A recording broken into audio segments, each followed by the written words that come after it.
Assalamualaikum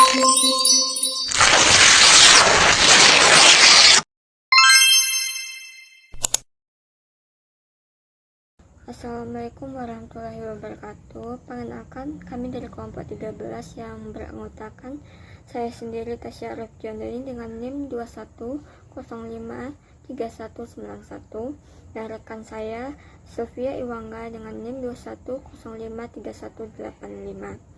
Nah, di sini kami akan mempresentasikan hasil diskusi kami mengenai sumber pembiayaan pembangunan. Nah, di sini saya akan menjelaskan apa sih pembiayaan pembangunan. Nah, pembiayaan pembangunan menurut David N. Hyman 1998, pembiayaan pembangunan adalah cabang dari ilmu ekonomi yang mempelajari upaya pemerintah dalam rangka membiayai pengeluaran pemerintah sesuai dengan fungsi yang diembankannya terkait dengan penyediaan barang dan jasa yang dilakukan oleh pemerintah sesuai dengan proses politik dengan berbagai prosedur dan aturan yang berubah dari waktu ke waktu sesuai dengan pilihan masyarakat.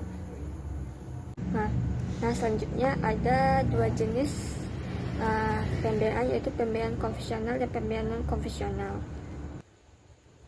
Nah, pembiayaan konvensional itu sumber-sumber penerimaan dana yang diperoleh dari pemerintah, sedangkan pembiayaan non konvensional itu sumber-sumber yang diperoleh dari kolaborasi antara pemerintah, swasta, dan masyarakat. Nah, selanjutnya itu apa sih pentingnya modal asing?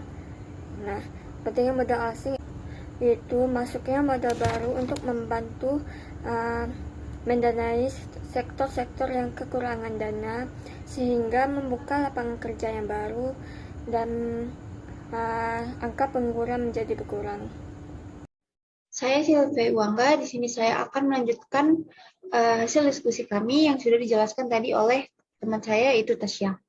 Jenis-jenis investasi asing. Yang pertama, investasi asing langsung.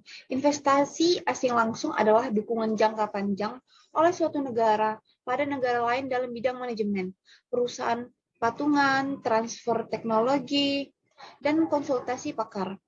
Jenis investasi asing langsung dibedakan menjadi dua, yaitu yang pertama, investasi asing langsung horizontal. Investasi asing langsung horizontal yang tujuan menanam modal untuk memproduksi barang sejenis di beberapa negara. Yang kedua, investasi asing langsung vertikal.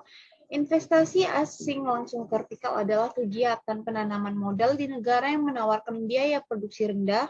Selanjutnya, hasil produksi negara tersebut akan diboyong lagi ke negara asal untuk diproses lebih lanjut.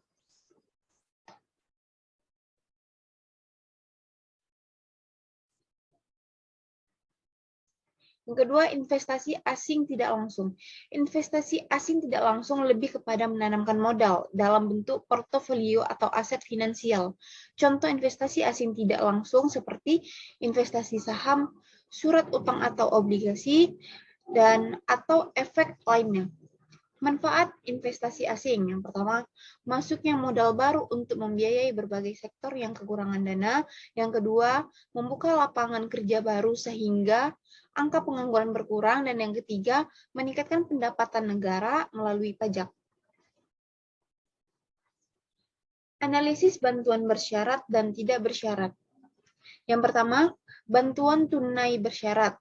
Pada tahun 2007, pemerintah Indonesia meluncurkan program Keluarga Harapan atau PKH, program bantuan dana tunai bersyarat pertama di Indonesia. Program ini bertujuan untuk meningkatkan kualitas manusia dengan memberikan bantuan dana tunai bersyarat bagi keluarga miskin dalam mengakses layanan kesehatan dan pendidikan tertentu. Yang kedua, bantuan tunai tidak bersyarat. Bantuan tunai tanpa syarat atau unconditional cash transfer atau disebut UCT adalah program bantuan dalam bentuk pemberian uang tunai tanpa syarat kepada rumah tangga miskin dan rentan.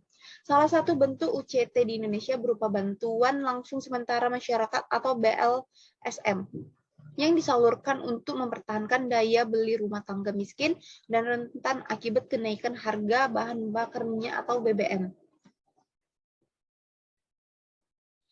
Sekian hasil presentasi dari kelompok kami. Apabila ada kesalahan, mohon maaf. Wabillahi taufiq wal hidayah. Wassalamualaikum warahmatullahi wabarakatuh.